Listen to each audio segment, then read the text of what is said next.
Hi everybody. New alimony tax rules. I'm going to talk to you about why they're a game changer in 2018 and why you need to act this year on divorces. This is Josh Horn, CPA of Horn Valuation. You can get me at hornvaluation.com if you need me. The reason why this caught my eye is because I help a lot of attorneys and their clients in divorce, and this was a revenue raising provision, as they call it. It's a tax increase. What has been done here is that alimony has essentially been stripped out of the tax code for all intents and purposes. Up until the end of this year, so basically divorces that are finalized in 2018, the old rules apply, and the old rules said that if I have spouse 1 as a paying spouse and I have spouse 2 as a receiving spouse of alimony,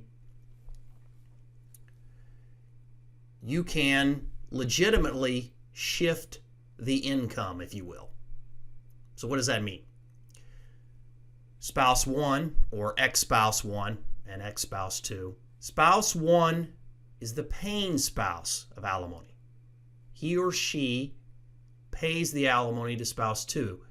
He or she takes the deduction for the payment to spouse 2, who picks up the alimony payment as income. Old rules through the end of this year. Why does that matter? Well, typically what happened was that spouse 1 was in a higher income tax bracket than spouse 2. And that income shifting allowed spouse 1 to pay more, and it allowed for some tax savings in the transition between the two tax returns. Now let's go through some examples here. I don't want you to get too hung up on the math. If you only remember one thing, it's these highlighted yellow boxes here that show the change under the new law. So it's per year and per month. Those were the savings through the income shifting of the alimony deduction and the alimony income. So I'm going to go through just 3 scenarios here, and I want you just to keep in mind how that might impact your clients if alimony is part of the settlement, because it's real money. The first one I'm going to show you is quickly, just keep in mind too, this row here, 19 and above, is my best attempt to calculate income tax using the old rules with the new tax structure that we have in place now. So it's not perfect. I do recommend you use software. Part of the issue is that effective tax rates can be changed by a number of factors that I simply can't estimate. But the key thing to remember here is that when you boil it all down, what is the size of the alimony that's being paid?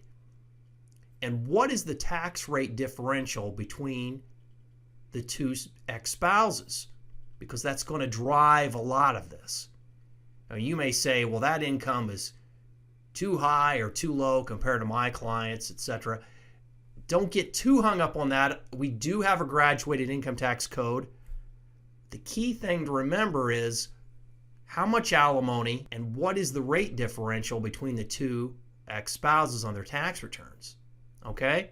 So again, row 19 and above, old rules. Row 21 is just an estimate using the information on this tab here, the tax information, to estimate what the tax will be without the alimony provisions in the tax code.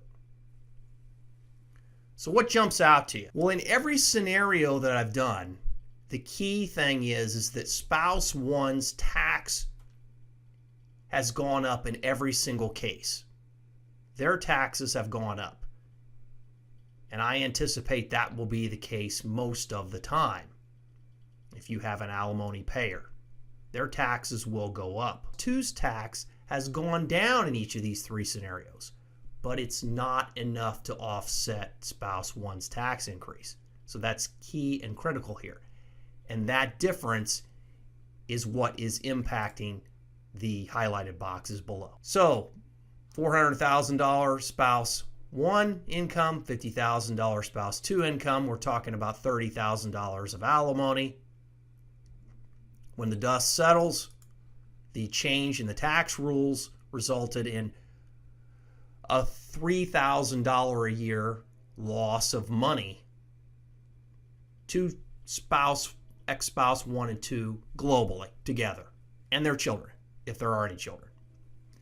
The assumption here is that spouse one is a single, filing single. Spouse two will have children on their return, filing head of household. So $3,000 a year could be half of a property tax payment. In some cases, it could be an entire property tax payment. $250 a month could be a car payment. Nothing to sneeze at. So let's move on over to scenario two. I took the income down by half from $400,000 to $200,000, kept the alimony the same. We still had $2,000 lost under this new scenario, these new rules, or $167 a month. So again, not small change in the grand scheme of things because it's $2,000 a year, and then ongoing. And this is real money to a family. So it's definitely something to keep your eye on and have in play. You need to run the numbers using tax software. Let me know if you need help. All right? Now, in the third scenario, I took it up quite a bit in terms of income to an $800,000 income scenario for spouse one, $50,000 for spouse two. I also raised the alimony from 30 to 50. And you end up with a loss of tax savings under the new rules of $9,000 a year, or $750 a month. Now, $9,000 a year in my area, I calculated, is about 80% of the cost of room and board at the University of Illinois. Not small potatoes. $750 a month could be a house payment, or among many other things for that matter. So what I want to encourage you to do is run the numbers. Reach out to somebody like myself, ask for help, because your clients are losing money if alimony is in the mix. They will be. There's no doubt about it. If there is a tax rate differential in particular. Now, if ex-spouse one and two have the same effective tax rate, you may see no difference under the new rules. You may very well see no difference. I would expect that to be the rare case. All right? I'm going to put these worksheets out there underneath my website, and you can take a look at them. I'll put some direct links out there. You can play with these.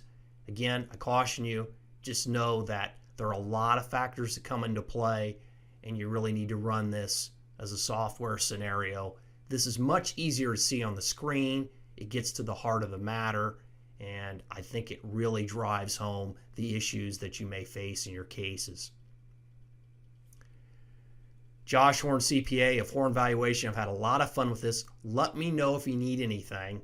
I'll put this information out there for you to access. Feel free to call me, email me, whatever you want to do. Take a look at hornvaluation.com. Let me know if I can help you. Have a great day. Thanks.